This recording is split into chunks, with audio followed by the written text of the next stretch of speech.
sampel-sampel baik itu tadi karena pembunuhan atau bunuh diri itu sama untuk pengambilan sampelnya sama.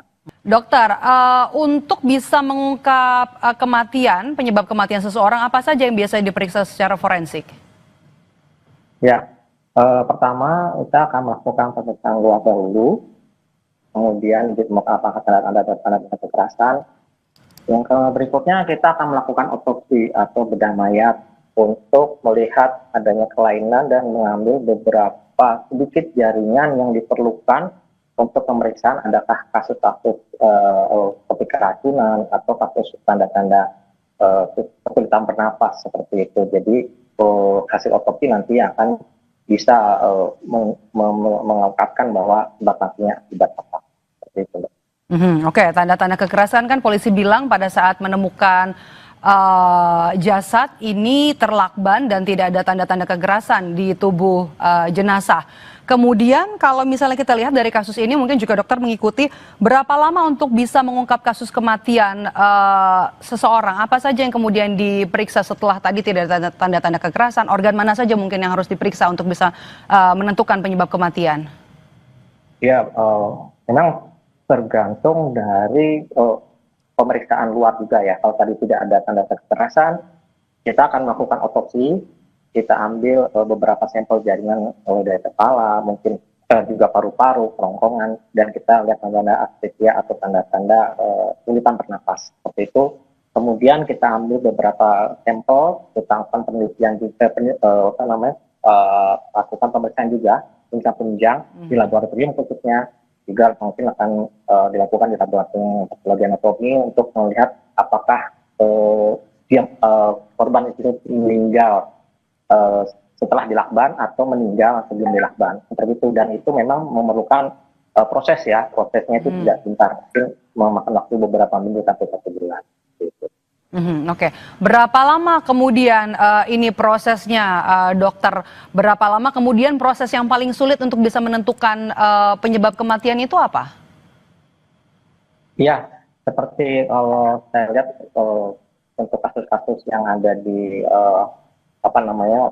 tanda-tanda seperti adanya kurangan bernapas ya tadi, seperti kasus seperti ini juga itu saya rasa banyak ya yang perlu diambil untuk pemeriksaan jaringan. Selain juga adanya sampel darah, juga adanya sampel urin yang masih tersisa, atau jaringan-jaringan tadi yang seperti saya sebutkan, paru-paru, jantung, dan di daerah kerongkongan juga, itu melihat tanda-tanda itu tadi seperti ada kekerasan atau tanda-tanda meninggal sebelum dilakukan lakban atau meninggal setelah dilakukan kekerasan seperti ada yang lakban tadi ya.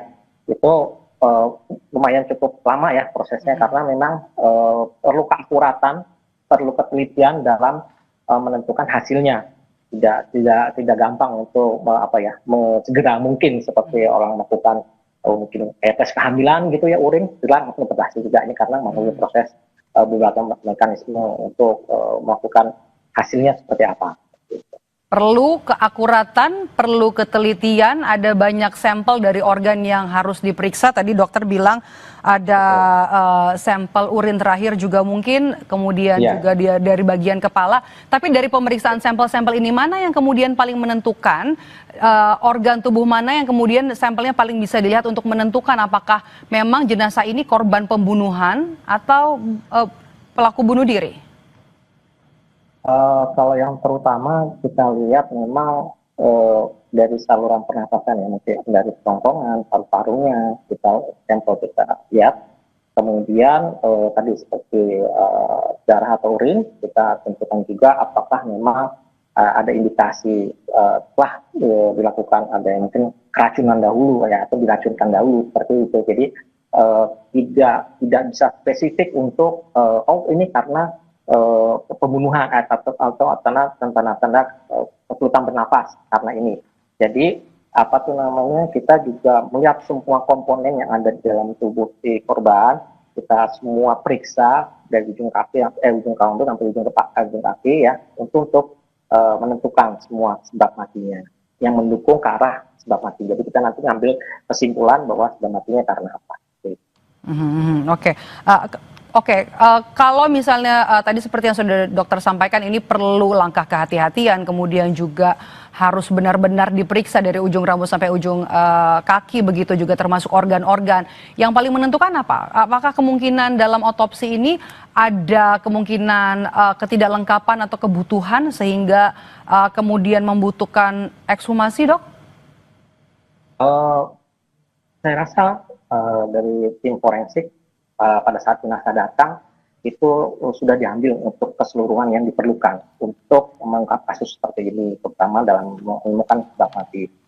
Yang kedua, memang juga kita diketetakan dalam olah TKP karena situasi kondisi di lingkungan tempat korban meninggal ini juga bisa memberikan kontribusi terhadap hasil temuan-temuan kita yang kita dugakan atau kita sangkakan terhadap organ yang akan kita periksa untuk menemukan sebab matinya seperti apa. Oke, kembali lagi ke sampel. Dari secara forensik ini, apakah bisa diketahui meninggalnya jasad ini meninggalnya sudah berapa lama dan kemudian untuk bisa membuktikan fakta penyebab kematian ini, sampel-sampel yang diambil untuk sampel penyebabnya karena pembunuhan, apakah sampelnya sama juga dengan apakah memang ini meninggal karena bunuh diri? Sama sampelnya, dokter? Ya, kalau untuk waktu kematian, itu insya Allah kita bisa menegakkan dengan beberapa kriteria yang pernah saya ucapkan juga. Kemudian untuk sampel-sampel baik itu tadi karena pembunuhan atau bunuh diri, itu sama untuk pengambilan sampelnya sama. Memang nanti ada beberapa teknik atau dalam istilahnya untuk menilai pola lukanya bisa kita tentukan juga apakah mendukung ke arah pembunuhan atau bunuh diri. Oke, untuk kasus seperti ini, dokter, mungkin dokter juga lihat beritanya, ditemukan dengan kondisi meninggal di Terlakban, begitu. Untuk bisa mengungkap kasus kematian atau penyebab kematian, untuk kasus seperti ini biasanya apa yang menjadi penghambat? Apa saja kemudian harus diperhatikan oleh seorang ahli forensik untuk bisa menyebab atau juga mengungkap penyebab kematian? Ya, tadi ya, selain kita untuk otopsi, menentukan sebab mati, itu juga kita dibantu oleh adanya olah TKP untuk mendukung seperti itu. Kalau untuk kesulitan sih, memang di dalam hal untuk pemeriksaan penunjang, kita perlu tadi kehati-hatian dan penelitian untuk mengungkapkan dukung guna proses kematian. Untuk semuanya memang kita perlu adanya kerjasama tim juga ya dengan beberapa ahli seperti patologi klinik untuk laboratorium atau patologi anatomi dan mungkin sampel juga tadi toksikologi ya racun. Semua kita lakukan pemeriksaan secara kontinu dan bersinergis semuanya seperti itu. Dokter, kami juga ingin tahu untuk kasus ini penyebab kematian yang juga masih diteliti secara forensik ini, apakah kemudian juga dibahas di lingkungan dokter forensik? Apakah kemudian ini juga menimbulkan kontroversi soal pengungkapan penyebab kematian? Sejauh ini kami tidak tidak membahas secara kolegium ya, secara perhimpunan. Tapi ini ada suatu kumpulan ahli-ahli forensik yang dimana melakukan untuk otopsi yang melakukan otopsi itu akan menyimpulkan secara signifikan akan hasil temuan karena memang ini belum ada kontribusi kami dari perhimpunan. Mungkin nanti juga kalaupun diperlukan nanti kita akan berdiskusi bersama tapi itu belum sampai ke arah